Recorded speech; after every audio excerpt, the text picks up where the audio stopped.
Hey kids, when you get in trouble at school, you have to go to the principal's office. That's not fun.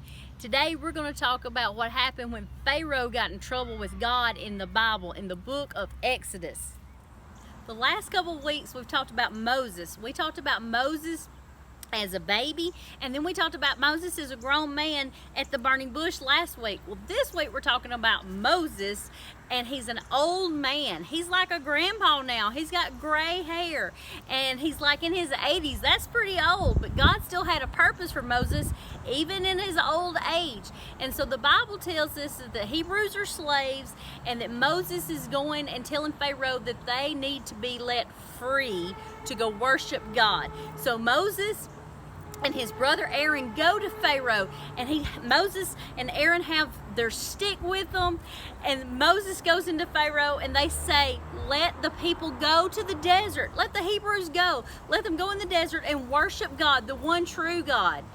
And Pharaoh, the king of the whole nation, he doesn't even believe in this God.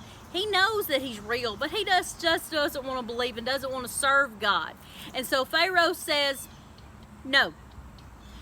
Moses is like, I can't believe this, but okay, what am I going to do? So he leaves.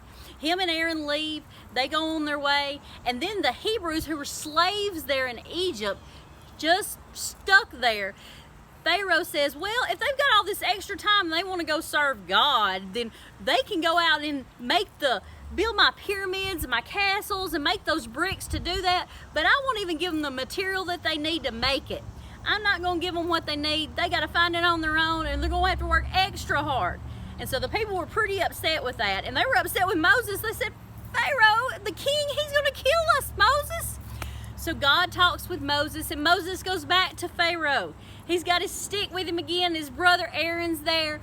And Moses tells Pharaoh, let the people go. Let them go for good. Not just to go in the desert and worship God, but to be free. And Pharaoh says, no.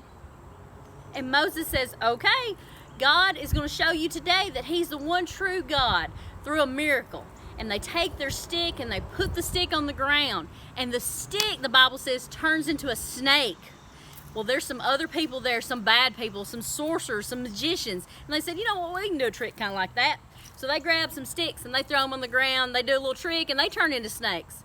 But the stick that Moses had, that God used, that stick that turned into a snake, that snake ate the other snakes. Ate them! They were gone.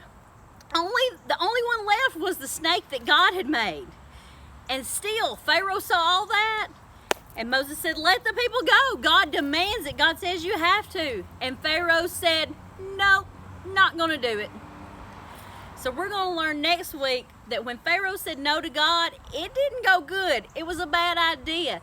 You should never tell God no. You should always do what God says. And it's some bad, crazy things happened to Pharaoh and his people there in the land of Egypt when he didn't listen to God. Talk to you soon. See you later. Bye.